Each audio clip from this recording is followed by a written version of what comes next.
ආයුබෝවන් ඔබ එක්වී සිටින්නේ ස්වාධීන රූපවාහිනී රාත්‍රී 7 ප්‍රධාන ප්‍රවෘත්ති ප්‍රකාශය සමගින්. උතුරේ දෙමළ ජනතාවගේ ඉරණමට LTT ත්‍රස්තයන් සම්පූර්ණයෙන්ම වගකිව යුතු බවට ඉන්දිය විදේශ ඇමතිගෙන් දැඩි ප්‍රකාශයක්.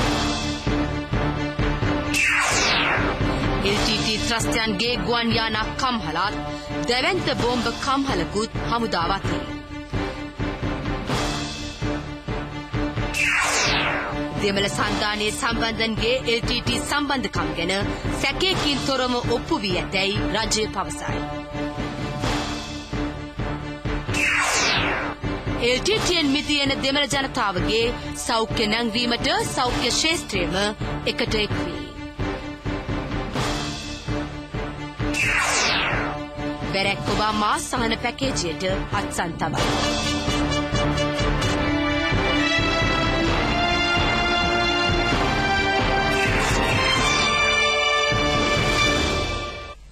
ප්‍රථමයෙන් දේශීය පුවත්.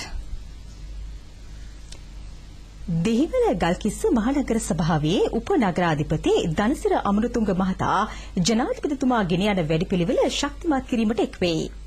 අද පස්සිරුවේ අරලියගහ මන්දිරයේදී ජනාධිපති මහින්ද රාජපක්ෂ මැතිතුමා හමු ඒ මහතා රජය ගෙන යන වැඩපිළිවෙල අගය කරමින් ඊට සිය පූර්ණ සහයෝගය ලබා දෙන බව ප්‍රකාශ කළේය. මෙම අවස්ථාවට අමාත්‍ය රෝහිත අබේගුණවර්ධන සහ බස්නාහිර හිටපු පළාත් සභා මන්ත්‍රී දුමින්ද සිල්වා යන මහත්වරුද මේ අවස්ථාවට එක් වූහ.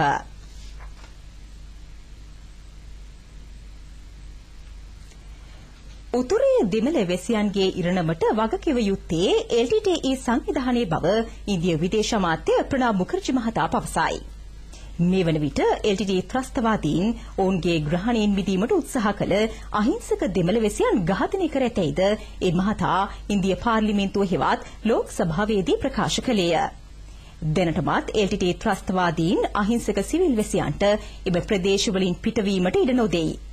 එය බරපතල කරුණක් බව පෙන්වා දුන් මුඛර්ජී මහතා එමගින් සිවිල් ජනතාව දැඩි පීඩනයට ලක්ව ඇතැයිද කියා සිටියේය. මෙම ප්‍රකාශයත් සමගම ලෝක සභාවේ අද උණුසුම් තත්ත්වයක් හටගැනින. එම ප්‍රකාශය වහාම සංශෝධනය කළ යුතු බව LTTයට හිතවාදී දෙමළ මන්ත්‍රීවරු ഘോഷා කළහ. එමෙන්ම සභාව කල්තබන ලෙසටද ඔහු දෙවරක්ම ඉල්ලා සිටිහ. එහෙත් සභාව කල්තැබීමක් සිදු නොවිය.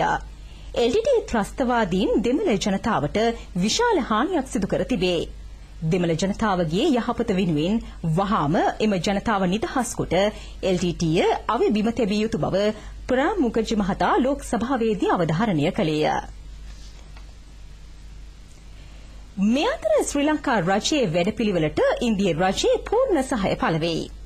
උතුරු නැගෙනහිර පළාත්වල ප්‍රජාතන්ත්‍රවාදය ස්ථාපනය කිරීමේ රජයේ වැඩපිළිවෙල බෙහෙවින් අගය කරන බව ශ්‍රී ලංකාවේ ඉන්දිය මහ කොමසාරිස් ආලෝක් ප්‍රසාද් මහතා පවසයි. නැගෙනහිර ප්‍රදේශයේ සංචාරයකට එක්වෙමින් මහ කොමසාරිස්වරයා එම අදහස් පළ කළේය.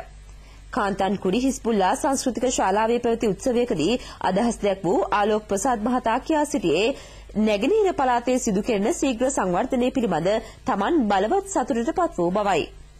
නැගෙනහිර පළාත් සභාව ස්ථාපනය කරමින් ප්‍රජාතන්ත්‍රවාදයද ස්ථාපනය කොට තිබේ.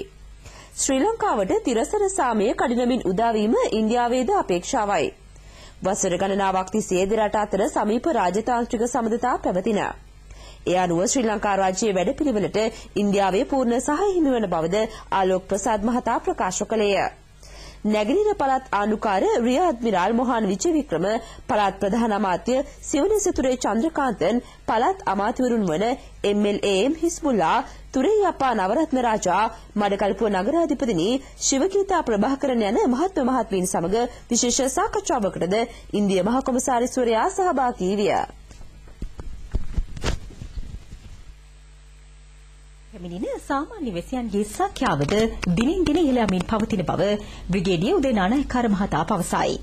ඔවුන්ට අවශ්‍ය සියලු පහසුකම් ලබා දීමට ආරක්ෂකාංශ කටයුතු කර ඇතැයි ජාතික ආරක්ෂාව පිළිබඳ මාධ්‍ය මධ්‍යස්ථානයේ පැවති ප්‍රවෘත්ති සාකච්ඡාවකදී නානායක්කාර මහතා පැවසිය. මේ වන විට විශේෂ ආරක්ෂිත කලාපය වර්ග කිලෝමීටර 20ක් 22ක පමණ විශේෂ ආරක්ෂිත කලාපයට සාමාන්‍ය වැසියන් පැමිණෙමින් සිටිනවා. ගුවනින් නිරීක්ෂණය කිරීමෙන් පසු එම ප්‍රදේශ තුළට සාමාන්‍ය වැසියන් සෑහෙන සංඛ්‍යාවක් මේ වන විටත් පැමිණී ඇති බවට සඳහන් කරන්න පුළුවන්. හරි සංඛ්‍යාවන් සඳහන් කිරීමට හැකියාවක් නැහැ. නමුත් මේ වන විටත් සෑහෙන පිරිසක් එම ප්‍රදේශවලට එක්රැස් වී ඇති බව නිරීක්ෂණය කරලා තියෙනවා. මේ වන විට සාමාන්‍ය වැසියන් මේ වර්ෂය තුළදී ජනවාරි 1 වෙනි දින සිට මේ දක්වා 35756 දෙනෙක් පැමිණිලා තිනවා. හමුදාවේ ආරක්ෂාව පතාගෙන මේ සියලුම දෙනා සුබසාධක කඳවුරු වෙත යොමු කිරීමට කටයුතු කරලා තියෙනවා. ග්‍රීන් ඕෂන් නෞකාව මගින් 3 වතාවක් මේ වන විට රෝගීන් සහ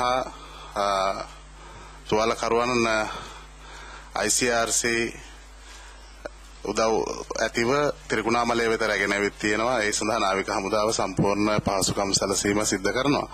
ඒකම ටොන් 40ක ආහාර ප්‍රමාණයක් අද දිනේදී මොළතෙව් වෙත රැගෙන ගියා. ඒකම මෙම යුද මුක්ත කලාපයේ සිට දිගින් දිගටම සරණාගතෙන් මුහුද මාර්ගයෙන් ආරක්ෂිත ප්‍රදේශවලට පැමිණෙමින් සිටිනවා. ඔවුන් පෙදුරු තුඩුව සහ පුල්මුඩේ දක්වා ගෙන ඒමට නාවික හමුදාව කටයුතු කරනවා. එම ප්‍රදේශවල ඔවුන්ට අවශ්‍ය පහසුකම් සියල්ල සකසා තිබෙනවා. ඊට අමතරව නාවික හමුදාව ගොඩබිම මෙහෙයුම් සඳහාත් සහභාගී වෙනවා. අපි ගිය සතියේදී මන්නාරම මුරුන්කන් මාර්ගයේ ආරක්ෂාව සම්පූර්ණයෙන් බාරගත්තා. 58 වන සේනාංකයේ විරෝධාර රණවිරුවෝ LTTE ත්‍රස්තවාදීන්ගේ ගුවන්යානා නිෂ්පාදනය කරන කර්මාන්ත ශාලාවක් සොයා ගනිති. එහි බොහෝ ස්ථාන LTTE ත්‍රස්තවාදීන් ගිනිතබා විනාශ කර තිබිණි. මේ පිළිබඳ වාර්තාවක් ගෙනෙන එහි සිටින අප නියෝජිත අනුර දොරකුඹුර.